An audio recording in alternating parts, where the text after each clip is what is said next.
Hello everyone. Last topic में जो मैंने लैडर के केसेस सॉल्व किए थे फ्रिक्शन टॉपिक से, उसमें न्यूमेरिकल हम सॉल्व कर रहे थे। तो उसी न्यूमेरिकल को कंटिन्यू कर रहे हैं हम लोग, वैरायटी चेंज कर रहे हैं।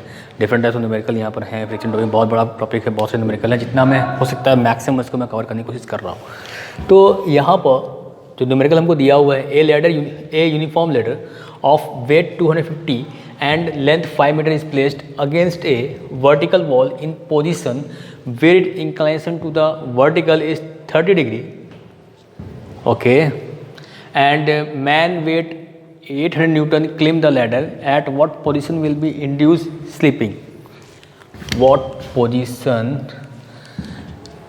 will be induced slipping?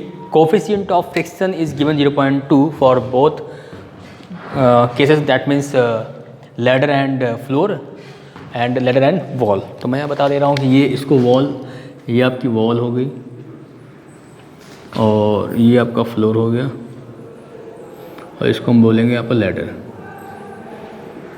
अब लैडर का वेट कितना दिया हुआ है? 250 न्यूटन। अब देखिए, और लैडर की लेंथ कितनी दे रखी है? 5 मीटर। समझिएगा बात को। जो भी यहाँ पर लैडर दिया हुआ है, दैट मीन्स सीढ़ी दी हुई है, उसका जो वेट है वो कितना है? 250 न्यूटन। और यूनिफॉर्म बोला हुआ है तो दैट मीन्स वो मिड पॉइंट पे वेट उसका काम कर रहा होगा। ठीक है, उसका वेट कहाँ काम कर रहा होगा? मिड पॉइंट पे काम कर रहा होगा। जैसे ये डस्टर है तो डस्टर का जो वेट है, इसका एक सेंटर वेट क्या होगा? सेंटर पॉइंट होगा, वहीं पर टोटल वेट काम कर रहा होगा। यानी कि एक पॉइंट ऐसा, एक इमेजिनेशन पॉइंट होता है जहाँ पर टोटल वेट काम कर रहा होगा, उसको हम बोलते हैं सेंटर ऑफ ग्रेविटी। ठीक है, सेंटर ऑफ ग्रेविटी वही पॉइंट है यहाँ पर लैडर के केस में। तो लैडर का टोटल वेट कितना? 250 न्यूटन दिया हुआ था। वो काम कर रहा, कहाँ काम कर रहा होगा? यूनिफॉर्म बोला हुआ है। तो जैसे ये आपका डस्टर क्या है? यूनिफॉर्म है, तो इसका वेट कहाँ काम कर रहा होगा? मिड पॉइंट पे, बीच में काम कर रहा होगा। ऐसे लैडर के वेट कहाँ काम कर रहा होगा? बीच में, मिड पॉइंट पर। तो 250 न्यूटन का वेट यहाँ पर लग रहा है। ओके, अब देखिए यहाँ पर एंगल आपको कितना दिया हुआ है? Wait inclination to the vertical is 30 degree है। वर्टिकल से बोला हुआ, ध्यान रखिएगा। जो लैडर का एंगल दिया कितना दिया हुआ? 30 डिग्री। कहाँ से दिया हुआ है? वर्टिकल से। तो भाई वर्टिकल यही तो हो गया। अगर यहाँ हॉरिजॉन्टल यहाँ लेते हैं, अगर हॉरिजॉन्टल दिया हो तो यहाँ से लेते हैं, वर्टिकल दिया तो यहाँ से ले रहे हैं। और क्या दिया हुआ क्वेश्चन? कोफिशिएंट ऑफ फ्रिक्शन जो गिवन है वो दोनों पॉइंट पर सेम गिवन है, 0.2। यानी कि लैडर और फ्लोर के बीच का कोफिशिएंट ऑफ फ्रिक्शन 0.2 दिया हुआ है। लैडर और वॉल के बीच का भी जो कोफिशिएंट ऑफ फ्रिक्शन दिया हुआ है वो 0.2 दिया हुआ है। A man wait 800 Newton claims the ladder. ये पॉइंट है वेरी इंपॉर्टेंट, यहाँ समझना पड़ेगा। A man wait 800 claims the ladder, यानी कि वो बोल रहा है कि मान लो एक बंदा यहाँ पर 800 न्यूटन का फोर्स अप्लाई कर रहा है। A man wait 800 Newton claims the ladder. Ladder क्या कर रहा है? एक फोर्स अप्लाई कर रहा है।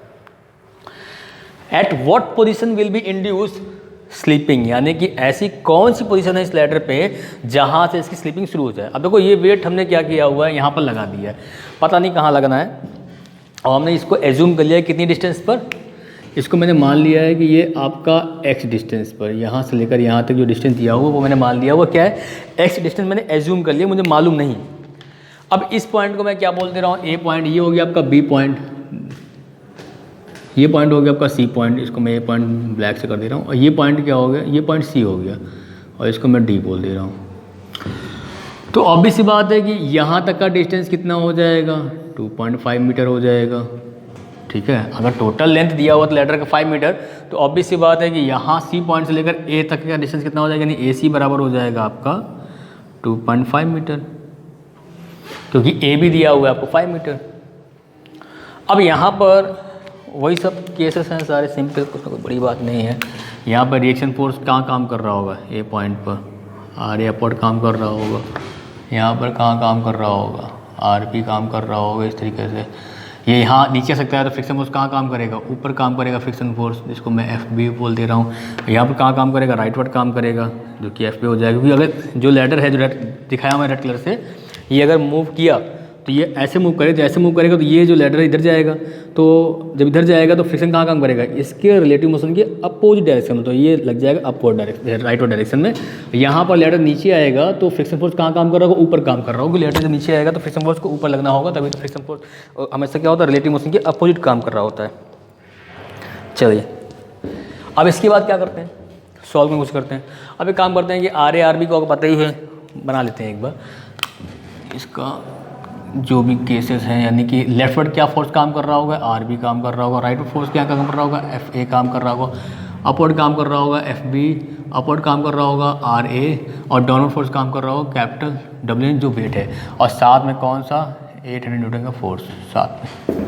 ठीक, अब अगर मैं वही कंसेप्ट यूज़ करूँ कि लैडर में हमें ये फाइंड आउट करना है किस डिस्टेंस पर जो मैन का जो मैन फोर्स लगा रहा है लैडर में, किस पोजीशन पर लगा रहा है, ये फाइंड आउट करना है ताकि स्लिपिंग हो जाए। स्लिपिंग हो नहीं रही है, स्लिपिंग हो जाए, यानी वो फोर्स लगा दिया है उसने कि बस इसके बाद क्या हो जाएगा, स्लिपिंग हो जाएगी।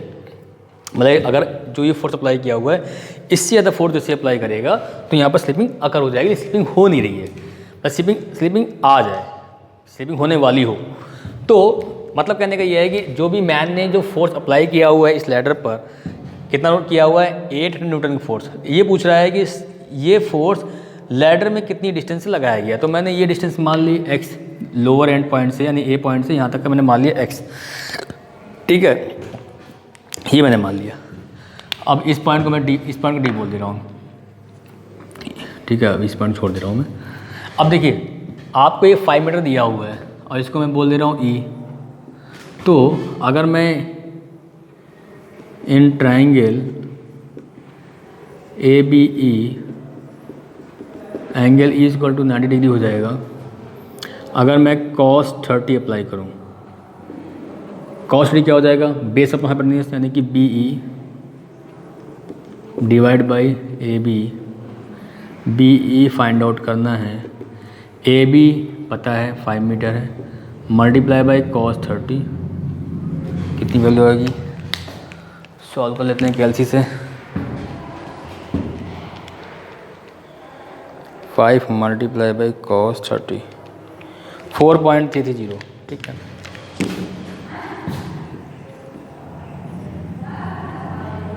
ठीक है, ये बी ई मिल गया। अगर सिमिलर इसी अगर मैं साइन अप्लाई करूँ sin 30 तो क्या हो जाएगा, परपेंडिकुलर यानी कि A E divide by A B.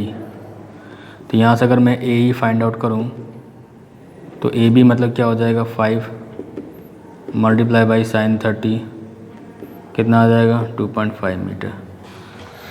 ठीक है यार, ये माइक निकल जाता है बार बार, ये बहुत दिक्कत कर रहा है,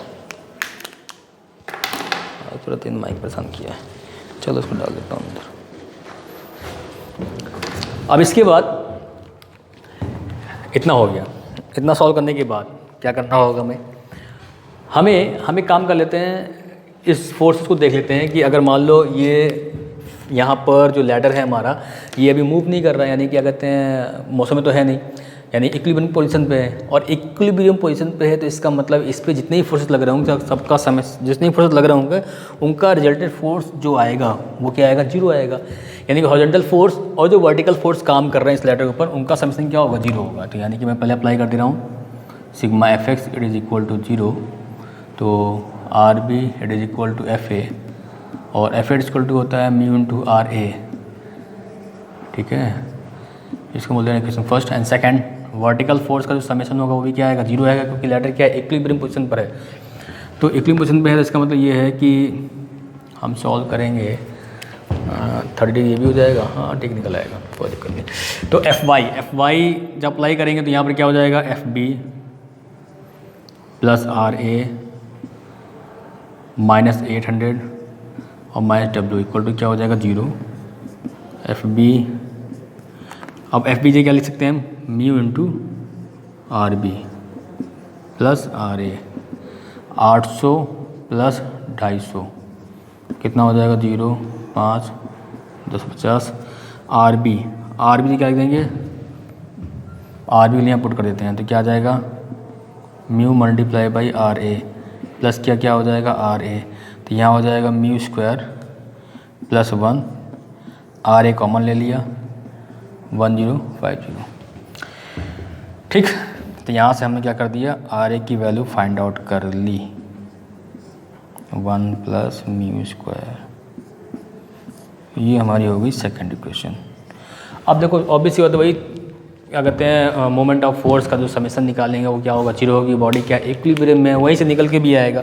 तो taking a moment take about moment of force moment take about ले लेते हैं, moment take about point A, point के और मोमेंट निकाल ले रहे हैं। और फिर क्या निकालेंगे, सारे जितने भी फोर्सेस हैं उनका मोमेंट फाइंड करेंगे ए पॉइंट के अबाउट, और उनका समेशन क्या कर देंगे 0। तो देखिए इस पॉइंट के अबाउट मोमेंट निकाल रहे हैं हम, तो इस पॉइंट के जब अबाउट मोमेंट निकालेंगे तो आर बी फोर्स यानी हम यहाँ लिख दे रहे हैं सिग्मा मोमेंट पॉइंट ए के अबाउट 0, समेशन क्या आएगा इनका 0 है, क्योंकि बॉडी क्या है इक्विलिब्रियम में है। तो आर बी मल्टीप्लाई बाई, तो फोर्स लग रहा है लेकिन डिस्टेंस कौन चाहिए होगी हमको, परपेंडिकुलर। अगर मैं इसको बढ़ा दूंगा आर बी को, तो आर बी यहाँ तक आ गया, ये परपेंडिकुलर हो गया, यहाँ से लेकर यहाँ तक का डिस्टेंस कितना हो जाएगा, यानी बी ई की बात कर रहे हैं तो बी की वैल्यू कितनी आई है, बी की वैल्यू है 4.3301। तो यानी मैं लिखता हूँ R E multiply by B E. Anticlockwise है ये जो आर बी है, इस पॉइंट के बाद क्या है एंटी क्लॉकवाइज, इस पॉइंट के बाद ऐसे घूमेगा इस डायरेक्शन में, ठीक ऐसे घुमाएगा। तो एंटी क्लॉकवाइज क्या हो गया, पॉजिटिव हो गया, ठीक है। अब हम बात करते हैं एफ बी। देखो एफ बी ए पॉइंट से परपेंडिकुलर पर है, तो F B multiply by perpendicular distance कौन सी हो जाएगी, ए पॉइंट से लेकर ई पॉइंट तक, ए ई। इसकी डायरेक्शन निकालोगे, डायरेक्शन की भी कैसी रहेगी एंटी क्लॉकवाइज, ऐसे घुमाएगा ना, इस पॉइंट के बाद ऐसे घुमाएगा, तो क्या हो जाएगा एंटी क्लॉकवाइज। चलो उसके बाद अब मैं बात करता हूँ इस वेट की, जो कि लैडर का वेट है, कितना है 250 न्यूटन, 250 न्यूटन मल्टीप्लाई बाय कौन सी डिस्टेंस, परपेंडिकुलर। थोड़ा इसको मिला लो, आगे बढ़ा लो, तो आगे बढ़ा लो दी हो जाएगी परपेंडिकुलर डिस्टेंस। तो यहाँ तक का डिस्टेंस कितना है भाई, यहाँ तक का डिस्टेंस है पता है ए ई कितना है 2.5, तो यहाँ तक का डिस्टेंस कितना हो जाएगा ए ई डिवाइड बाई 2 हो जाएगा बस। तो ए ई डिवाइड बाई 2 हो जाएगा। अब देखो ये इस पॉइंट के अबाउट कैसे घुमाएगा, इसको क्लॉकवाइज घुमाएगा, इस तरह घुमाएगा, तो क्लॉकवाइज के लेते हैं, नेगेटिव लेते हैं।